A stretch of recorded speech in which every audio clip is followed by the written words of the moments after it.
안녕하세요. 백두산 금융연구소의 백두산입니다. 7월 2일 목요일 밤 10시 39분입니다. 자, 오늘 한국은 내려야 될 자리에서 올랐어요. 이렇게 됨으로써 사실상 제가 말씀드린 어떤 이 박스권 밑으로 하단으로 가는 이런 시나리오는 사실상 가능성 굉장히 낮아졌습니다. 물론 오늘 거래량은 그렇게 많지가 않았어요. 근데 지금 이런 거래량 분석을 할 때는 아닌 것 같습니다. 왜냐면요. 오늘은 약간 좀 분석 방법이 좀 평상시하고 좀 다르게 외부 다른 나라들을 좀 많이 볼 거예요. 자, 한번 중국하고 미국 분위기를 한번 보겠습니다. 특히 주목해서 보셔야 되는 게 여러분들 지금 중국이에요. 중국 A50 한번 보겠습니다. 중국 A50. 중국 A50을 보는 이유는 이게 이제 이머징 지수를 구성하는 어떤 대표적인 중국 지수라 갖고 제가 이제 A50을 보고 있는데요. 보시면 A50이 어제 3% 오르고 어제 2.7% 오르고 오늘 현재 지금 3% 오르고 있습니다. 중국 같은 경우는 사실 제가 6월 달에 한국이나 미국에서 봤던 그러한 오버슈팅이 지금까지 안 보였었어요. 근데 지금 이제 7월 달 초가 되니까 7월 1일 어제 그리고 7월 2일 오늘 이렇게 2거래일 동안 폭등이 나타나고 있습니다. 이런 분위기로 봐서는요, 그죠? 이런 분위기. 더군다나 중국이 오르니까 어떻게 됐다? 지금 미국도 S&P도 지금 똑같습니다. S&P도 보시면 자 보세요. S&P 어디가 저항이었습니까? 여기가 저항이죠? 여기 저항 있잖아요. 이 저항을 오늘 한 번에 갭으로 넘어가서 지금 양봉을 뽑아내고 있습니다. 이 저항을 한 번에 갭으로 넘어가 안착했다는 얘기는 일단 좀 더 오르겠다는 얘기인 것 같아요. 자, 그래서 제가 약간 좀 이제 희망을 가지고 어떤 하방 쪽으로 생각을 가지고 봤던 거는 6월 말까지 많이 올랐었으니까 7월 초에는 많이 올랐던 거 빠뜨리면서 바로 하락하지 않을까라는 생각을 가졌었는데 그게 아니고 지금 현재 7월 초에 전 세계적으로 마지막 버블을 뽕을 뽑는 흐름이 나타나고 있는 것 같습니다. 중국, 미국 가고 있죠. 한국도 따라갈 것 같아요. 지금 이 분위기상으로는 분명히 한국도 따라갑니다. 물론 여기서 여러분들 지금 이런 버블 전 세계적인 버블의 흐름을 따라가긴 따라갈 거예요. 근데 제 생각은 여기서 이제 문제는 대응입니다. 대응. 우리 한번 보자고요. 자, 이렇게 여기서 만약 코스피가 많이 오른다 칩시다. 우리 코스피 머리 위에는 뭐가 있냐면 6월 초에 만들어놨던 6월 초 만기 전에 만들어놨던 6월 만기에 만들어놨던 무거운 저항이 이쪽 자리에 있는 거예요. 자, 미국도 한번 봅시다. 미국도 사실 같아요. 미국도 같아. 미국 S&P도 어떻습니까? 여기 6월 만기 전에 만들어놨던 무거운 저항이 요 머리 위에 있어요. 그래서 제 생각에 중국도 말씀드릴까요? 중국 A입니다. 중국 A주인데 A50인데 보시면은 이것도 자, 이 자리 이건 월봉으로 볼게요. 워낙 중요한 자리이기 때문에 월봉으로 보겠습니다. 자, 중국 A50입니다. 월봉이에요. 중국 A50 지금 자리가 어디입니까? 여기. A50 자리가 여기. 어떤 자리입니까? 굉장히 무거운 역사적으로 2015년부터 해서 계속 지금까지 5년이 넘도록 넘지 못한 자리예요. 근데 지금 이거 7월 월봉이라고 말씀드렸죠. 이거 단 2거래일 만에 7월 1일, 7월 2일 만에 이렇게 월봉을 뽑아 올린 겁니다. 단 2거래일 만에 이렇게 올랐어요. 무려 5년간 만들어 놓은 저항을 단 2거래일 만에 장대 양봉으로 돌파할 수 있을까요? 미국도 그렇습니다. 미국도 여기서 만들어 놓은 이 굉장히 무거운 저항을 지금 경제 상황도 안 좋고 다시 셧다운을 하네 어쩌네 저쩌네 하고 있는 상황에서 이거 여기 도전했을 때 넘을 수 있겠냐는 겁니다. 물론 나스닥도 폭등을 하고 있는데요. 나스닥은 얘기가 좀 다릅니다. 왜냐하면 나스닥은 어떤 버블, 얘가 가장 어떤 대장이기 때문에 얘 같은 경우는 실적이고 뭐시고 간에 그냥 무조건 유동성으로 이제 올라가는 건데 계속 신고가라 계속 오르는 건데요. 얘가 이렇게 되는 게 어쨌든 지속이 가능하겠느냐라는 것이죠. 그래서 제가 지금 드리려고 하는 말씀은 물론 단기적으로는 더 오를 수도 있어요. 단기적으로 7월 달에 이게 양봉이 좀 더 길어질 수도 있습니다. 중국 차이나 A50이 좀 길어질 수도 있고 나스닥의 장대 양봉이 더 길어질 수도 있고요. S&P의 장대 양봉이 더 길어질 수도 있겠죠. 이까지 올라올 수도 있어요. 그러나 오른다고 해서 말씀드렸죠. 제가 예전에 며칠 전에 썼던 표현이 있습니다. 막다른 길이라고요. 여기서 더 올라봐야 이제부터는 어마어마한 오바기 때문에 지금 보세요. 여기도 이게 원래 이 자리를 넘어가려면 건전하게 넘어가려면 어떻게 돼야 되냐면 짜불 매물 소화 한 다음에 넘어가는 거예요. 근데 이거 갭상승으로 북 넘어가서 폭등한다? 더군다나 머리 위에 저항이 있는데 별로 좋지 않을 것 같고요. 한국도 아마 비슷할 겁니다, 여러분들. 자, 한국 같은 경우는 어떻게 보면 되냐면은 말씀드렸다시피 콜옵션이죠. 지금 여러분들이 풋옵션하고 콜옵션 모습을 좀 보시면은 그 차이가 나는 건데, 지금 보시면은 풋옵션들은 대부분 좀 봉의 길이들이 짧고 콜옵션들은 봉의 길이들이 깁니다. 전반적으로. 그죠? 딱 보셔도 대충 느낌이 오실 겁니다. 물론 이렇게 비교하면 안 되는 건데, 지금 제가 무슨 얘기를 드리려고 하는 거냐면은 콜옵션 자체의 변동성이 기본적으로 워낙 높아져 있는 상황이에요.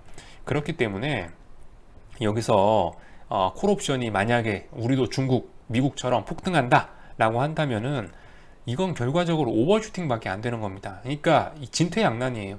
올라도 오버슈팅, 뭐 가만히 있어도 뭐 어쨌든 가만히 있으면 더 이상 오를 힘이 없어서 그냥 비리비리 하는 거고, 오르면 오버슈팅이라서 자빠질 수밖에 없고, 이런 상황이에요. 단기적으로는 지금 현재 어쨌든 중국 분위기, 미국 분위기를 봤을 때는 다시 한번 이 위쪽을 지금 테스트하러 가려고 하고 있습니다. 그래서 굉장히 좀 하방 잡고 계신 분들 좀 주의해야 될 구간이긴 한데요. 어쨌든 조금 더 멀리 보자면은 지금 이 부분, 우리 이런 자리일수록 월봉을 봐야 된다고 생각하는데, 월봉 한번 보겠습니다. 이거 A50 월봉이죠.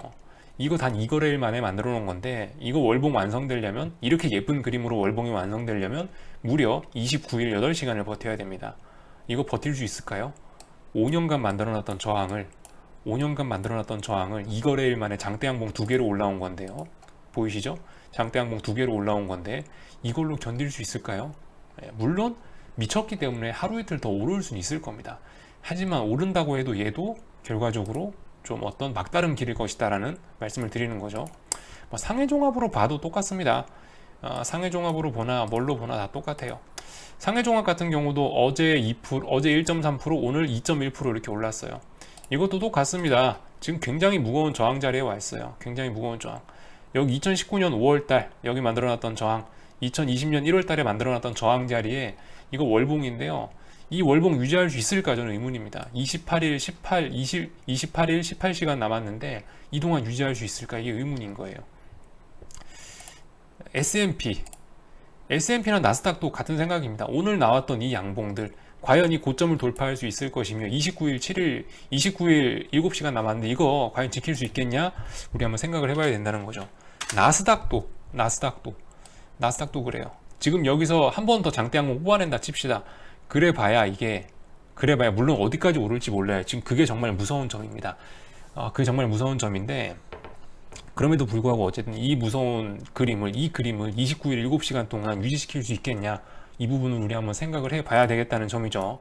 그래서 지금 저는 7월달에 바로 빠질 줄 알았는데 바로 빠지는 게 아니고 7월달에 결과적으로 어마어마하게 어떤 그 큰 윗골이나 음봉을 만들어내려는 지금 시도가 지금 나타나고 있는 게 아닌가라고 저는 그렇게 일단 보고 있습니다. 어떤 그림이냐면요, 약간 요런 그림, 이거 2000년이거든요 2000년인데 요런 그림, 2000년 3월달 월봉 약간 요런 그림이나 아니면은 4월달 요런 그림 정도, 요런 음봉을 좀 예상을 하고 있는 거죠. 저는 어떤 고점을 만들어내기 위한 필연적인 그런 과정, 어디 좀 비슷한 예가 없을까. S&P 월봉인데요, 어쩌면은 지금 여기 2월 3일날 2월달 만들어놨던 S&P 요 음봉, 요런 음봉이 나올 수도 있다라는 생각을 한번 해봐야 될 것 같습니다. 지금 물론 더 오를 수도 있어요. 인버스 들고 계신 분들은 힘들 수밖에 없긴 한데, 올라봐야 근데 별다른 영향가가 없다라는 거. 올라봐야 변동성 지수가 이제 변동성 지수 급락하면은 또 다시 튀어오르거든요. 변동성 지수가 굉장히 급락을 하고 있고, 변동성 지수가 이렇게 슬슬 빠질 때가 무서운 거지. 자, 보시면 언제나 그랬습니다. 기울기가 중요한데, 자, 요렇게 빠질 때는 별로 안 무섭다, 요렇게 빠지니까 튀어오르죠. 이게 똑같습니다. 얘도 요렇게 그냥 슬슬 기다가 갑자기 팍 또 기울어지고 있죠. 언제일지 모르겠지만 그때가 그렇게 멀지는 않은 것 같다는 생각이 듭니다. 어쨌든 말씀드렸다시피 언제 무슨 일이 생길지 모르기 때문에 일단 하방 들고 계신 분들 위험 관리는 분명히 필요하긴 필요한 때지만은, 그래도 일단은 거의 끝이 다 와간다는 이런 말씀 드릴 수밖에 없을 것 같습니다. 버블 지금 10년 가까이 만들어 놓은 버블이기 때문에요, 어디까지 갈지 모르고 끝이 얼마나 화려할지 모릅니다. 제가 참고로 2000년에 나스닥 이런 걸 한번 비교를 해봤었거든요. 그때 2000년에 어떤 일이 있었냐면, 직접 보면서 한번 말씀드리죠. 뭐 꼭 그렇다는 건 아니고 꼭 2000년처럼 된다는 얘기는 아니에요. 근데 옛날엔 그랬었다라는 거를 한번 참고는 해보실 필요가 있겠죠. 자, 여기가 2000년입니다. 이 마지막 일봉 자리를 한번 보세요. 자, 마지막 일봉 4%, 3%, 1%, 0.6%, 0.28%, 그 다음부터 빠졌어요. 대부분 아이들은 그렇습니다. 3%, 3%, 3%, 뭐 1.5% 이런 식으로 오르다 굉장히 많이 오르다 빠졌거든요. 지금 물론 뭐 이렇게까지는 못 오르고 있습니다만은 그 그때의 그림이나 지금 최근 현재의 그림이나 굉장히 유사합니다. 물론 지금 막 3%, 4%씩 오르고 있지 못합니다만은 근데 어쨌든 이 기울기는 굉장히 비슷하게 흡사하게 올라가고 있다. 이거 어쨌든 지속하기는 굉장히 어려울 것이다. 뭐 이 정도 말씀밖에 드릴 게 없는 것 같습니다. 어쨌든 7월 달은 그래서 제 생각에는 긴 윗꼬리와 뭐 음봉으로 마감할 것으로 생각이 되고 있고요. 말씀드렸다시피 지금은 7월 1일, 7월 2일밖에 안 됐기 때문에 29거래일 동안 이걸 버텨야 되는데 전 못 버틴다고 생각을 하고 있고요. 어쨌든 하방 보시는 분들 조금씩 위험 관리는 하실 필요가 있는 그런 자리라고 생각됩니다. 코스피 아마 제 생각엔 이렇게 될 것 같아요. 지금 풋옵션이 이제 아마 한동안 만약에 우리도 저런 폭등으로 간다고 하면요, 다시 한번 풋옵션이 푹푹푹푹 죽는 그런 날이 조금 있다가 네, 그런 날을 좀 볼 수 있을 것 같습니다. 예를 들면 무슨 얘기냐면 지금 음봉 이렇게 하나 나왔죠. 개파락 음봉 해갖고 완전 풋옵션이 이렇게 해서 푹 빠지다가 이렇게 올라오면서 뭔가 본격적으로 시작이 되는 그런 그림이 나타날 수 있을 것 같습니다. 물론 그렇다고 해서 제 생각엔 이 6월 달의 고점을 넘지는 못할 것 같습니다. S&P고 코스피고요. 둘 다 일단 그렇게는 보고 있습니다. 자, 하여튼 오늘 밤 혼란스러우실 텐데 일단 다들 좀 잘 견뎌보는 수밖에 없을 것 같습니다. 안타깝게 거의 다 왔다라는 말밖에 드릴 수가 없을 것 같고 저도 어떻게 될지 모릅니다. 다만 지금 현재 상황 올라봐야 막다른 길이다라는 생각으로 일단 지켜볼 뿐입니다. 여기까지 말씀드리고 마치도록 하겠습니다. 궁금한 거 리플 남겨주세요.